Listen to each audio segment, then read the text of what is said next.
Okay, so let's dive into another common co-occurring condition in autism, Irritable Bowel Syndrome, or IBS for short. I am not the expert on any health condition at all. I can only tell you things that are more common, what they look like, and where they may cross over with the autism thing. Because it's the autism that I'm the expert in, it is definitely not the physical health. But my insight should be really, really helpful to you. So lots of autistic people have bowel issues. Why those autistic people have bowel issues? To some extent, it's anyone's guess. I've read lots that talk about specific genes that are involved in bowels or how they work, or the things that go into how bowels work, such as serotonin, for instance, which if you have a lot of serotonin in your bowels, more diarrhea prone. So it's complicated, basically, because it's not just about genetics, it's about epigenetics, it's about gene expression, it's about all the environmental things. So it's complicated. But autistic people in general do have more bowel problems, more bowel complications. That is something that is well known. I think we as a society, a lot of us have bowel issues. But why are they potentially more common in autistic people? So anxiety, very common in autistic people, and anxiety disorders are very common in autistic people as well. Why do they mean you're more likely to have issues with your bowels? Well, quite simply, if you're anxious all the time, you're not digesting your food properly. So I'll explain it in the simplest way I can. In our distant evolutionary past, we developed various ways of preventing ourselves getting killed. And one of those ways was the response our body goes through under stress. And normally this is temporary stress, it's running away from the danger. And in those moments, your body wants to do certain things and doesn't want to do other things. So when in a moment that you've got to run for your life, for instance, you don't want to be digesting your food in that moment, because that's a waste of a limited resource. You need all of the blood, all of the oxygen to get to the muscles so you can escape. So what happens in moments of acute stress is blood is diverted away from digestion. It's diverted away from stimulating ovaries. That maybe will not be the right term, but your reproductive system will shut down to an extent, or your periods may even stop. During a moment of acute stress, or something called a sympathetic nervous system response, there are a lot of physiological changes to the body. Everything from how constricted or relaxed your eyes are to the dilation of particular vessels in the body.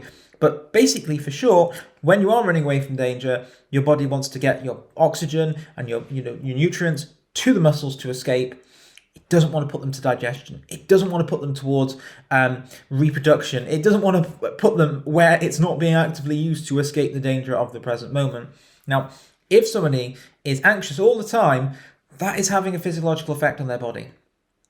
It is having a physiological effect on their bowels, which is then going to lead them to not digesting things properly and being potentially more likely to be constipated or have diarrhea. So what happens if you're not in the danger phase? Basically, your body wants to go through recovery, and recovery can mean overeating. After stress, one of the body's natural ways of recovering from that stress is basically to be aware that it may need to recover. You've just used your muscles. You've potentially got injured because you're escaping danger. You need recovery in that period. You need extra nutrients. You need to recoup the nutrients you've used and that you potentially might need. So often, as part of the body's response, hormones are released that are involved in you eating more. And this is why many people, when they're under lots of stress, can eat more. Some people, when they're under stress, they eat less because, again, part of the sympathetic nervous system response, escaping that danger in this case, is to suppress the appetite. Whereas the parasympathetic, which is the rest and digest almost, is the eating and the digesting. So some people, when they're under a lot of stress, will undereat, which is going to have an impact on your bowels. It's going to have an impact on things like constipation, how frequent you go. It's going to impact the kind of colonies of bacteria and archaea and anything else, and fungi and everything else that lives in your intestine. If you're eating sporadically, it's going to have an impact on you. So stress, for a start, stress. Overeating is going to have an impact. Undereating, going to have an impact. Over and under eating at different times, going to have an impact. Changes in how your body is digesting and how much it's digesting and what things it's releasing into your bowels is going to have an impact on the consistency of those bowels and how your internal flora works. So stress, major impact. And long-term stress as well In the past, I'm talking about stress running away from danger, but nowadays stress is long-term things. It's going to school for years and years at a time in a very stressful environment, or it's a 40-year mortgage, or any other long-term stress example you want to give. So we're all under a lot of stress all the time, and that will impact how we respond. And when you're under stress that often and you engage in patterns of under or overeating, that forms habits. It forms coping strategies. So many of us now are used to reaching for chocolate or the ice cream when we're under a lot of stress. And this again has impacts on our bowels and our flora and the signals we get from those flora, because we know now that our microbial flora does have an impact on our brains, our minds, our emotions, our mood, which, can feed the cycle. So what's another reason? Interoception. So interoception is one of our senses. It's a word we use to describe all of our internal senses. So that's hunger, it's tiredness, it's needing the toilet, it's a heartbeat. So if we have differences in how we're interpreting those bodily signals, that's going to impact our bowels. So an example is, if you are oversensitive to hunger, you might feel hunger very readily, so you may overeat. If you're undersensitive to hunger, or those signals from your body, you might miss those signals and forget to eat. So this can lead to differences in eating, which may have an impact on your bowels. Also, interoception is to do with your bowels as well. So if you feel your bowels very readily, if you can feel them all the time, or they irritate you, you may be more inclined to go to the toilet more often, and thus experiencing constipation.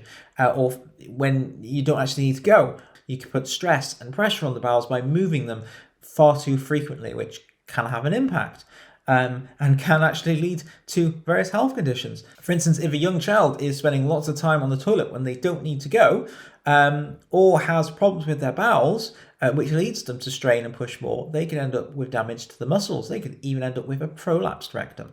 So it's to keep in mind that those internal body signals can have an impact on our experience of digestion and vacating food from our body. Our bowels and bladder are often linked the same way that we push or excrete and remove stuff. So if one gets irritated, it can have an impact on the other, or experience or recognition of the other. So again, it doesn't just have to be about food. It can be about liquid. It can be about thirst, under or overeating, and just also, again, habits. If we learn to go to the toilet more when we have certain sensations, even though it's unnecessary for us to go, then we're more likely to. The next one is frustration tolerance. So if autistic people are often, we've talked about more anxious, maybe even more stressed, definitely more stressed. There's lots of intolerance to uncertainty and change and transitions. And within that is just a general lowering amount of tolerance to frustration, or tolerance to uncertainty, and tolerance to sensations. So here we have, if somebody's bowel movements are not normal, you're going to have a low tolerance to that. If your bowels feel wrong, you're maybe going to have less tolerance to that sensation. So again, you're going to push more, you're going to have an impact more, maybe you're going to eat differently. In order to affect that, you've got a lower sense of tolerance to that particular frustration. And again, this may not even be specifically about that frustration. This may be a whole wide sensory thing. When you've got a lot of sensory sensitivities, you may be able to manage each one independently, but when a lot of things are causing you trouble or complications, another one can push you over the limit or be too much. We also next have disordered eating. So autistic people are more likely to have disordered eating. From a young age, there can be things such as anorexia, or they can be things such as ARFID or pica. To explain what these things are, I have other videos on them, but the point is, disordered eating can lead to changes in what we eat, the frequency of things we eat, the combinations, as vacating, and all of those kind of things, which can lead into bowel issues that may mean somebody has IBS. There are a lot of health conditions that autistic people are more likely to have that can have an impact on the bowels. Diabetes is more common. Fibromyalgia is more common. EDS is more common. There are a lot of health conditions that are going to impact someone's bowels and someone's eating. I forgot to mention periods as well. We talked about interoception, but I forgot to mention periods in the mix. Periods are an interoceptive sensation, as well as a sensation to do with pretty much every sense in the body, and it's focused on one point. So any of those can impact not just your desire to eat, not just your sense of your own body proportions, because periods can make you feel more bloated or look more bloated and affect your mood, but it's also all in that general area. They can have an impact on your bladder and your bowels themselves. So periods are going to be massive in that mix. And we think of the sensory sensitivities to do with that as well, and the impact they're going to have on the crossover, and you end up with something like that. Next, we have emotional processing. So if you have differences in your ability to recognize your own emotions or your interoceptive senses, you may be more likely to misinterpret things, basically. So I, for instance, often have anxiety. For me, can be physical. So that can be the stomach, that feeling of anxiety in your stomach. Some people get stomachache from anxiety. Some people, it's the butterflies, the swirling of the stomach. That sensation could be quite similar to needing to go to the toilet. It can also be quite similar to needing to eat for me. So sometimes I may think I need the toilet when actually I just need to eat, or it's anxiety. So sometimes I feel like I'm anxious for a long period of time when actually I just need to use the toilet. That's annoying. That's annoying for me when I realise I've just put up with that uncomfortable sensation for ages, and actually I could have got rid of that uncomfortable sensation pretty quickly if I'd been able to figure out what it was. Okay, so far I've gone through tons of potential environmental things that may be causing autistic people to have more bowel disturbances or IBS. I'm sure there's a lot more that I have missed. I am an individual that myself has had bowel issues my entire life, multiple different bowel issues as well. Thankfully, and somehow strangely, but as if by a miracle, I have far less now. I used to be in daily chronic pain with bowel issues from before I was even a teenager. I used to be in pain every single day with my bowels. They've had a significant impact on my ability to navigate through this world.